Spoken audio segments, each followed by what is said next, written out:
Hey Scrappers, Tom here from the iScrap app. Before you watch this video on how to make money on silver plate, please subscribe to our channel, like our videos. This way you can get our content, information, and learn how to make more money with these things. If you're looking for more information, our YouTube members only channel has videos that you can also get weekly that will help you as well.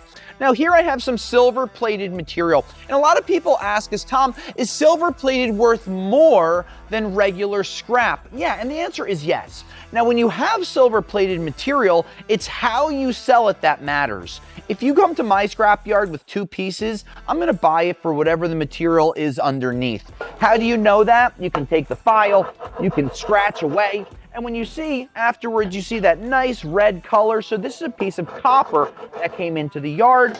And when you look at this one and you scratch a little harder, this ends up being a brass bronze type of a mixture. These are coated in silver. Why are they coated in silver? Well, because our great-grandparents loved silver coat because they thought that it was fancy and that's what you got at weddings. And here we are 100, 200 years later, continuing to use a lot of it. And now people aren't using it, so they're scrapping it. We've seen silver prices go up, down. So when the markets are over $50 or $60 an ounce for silver, it starts to become more valuable.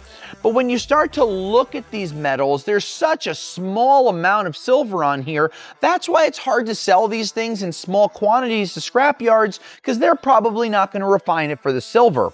When I send material out to be refined, if it's silver content, I generally need several thousand pounds for it to be worth it, and then it takes 8 to 12 weeks to get those samples of refining back. It's not that easy. It's not just to throw it in the oven, bake it, melt the silver off, and go. So when you're going to your scrap yards and you say, hey, I got some silver coated material, I want 10 cents a pound more, you're probably not going to get it for a few pounds. If you are in an industry, an electrician that could run across silver coated bus bar, maybe you're in an antiques industry that comes across these things often, that's when you want to start saving them, especially if you're not in a rush to get the money for the copper or the brass content. If you came to my yard with 500 pounds of silver coated material, we would give you a premium per pound. But the problem for us is it takes such a long time to refine it. Unless you have several thousand pounds, we're probably not going to refine them, similar to catalytic converters. So what you want to be able to do is use that file, see what material it is underneath, and once you get that material that's underneath, now you know, all right, this is copper, I'm going to sell this as a roofing copper, and then that's how you're going to sell it to the yard. If they make more money with it, well, good for them, because when you have a few pounds, it doesn't give you negotiating power when it comes to prices on silver-coated materials, but it is cool once in a while to say, hey, look at this silver I have.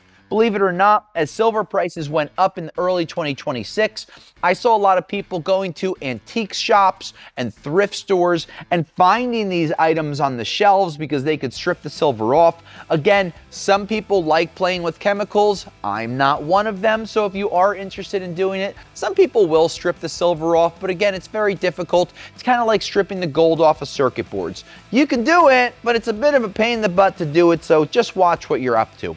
Any other questions on these material scrappers, let us know. Until next time, I'll scrap you later.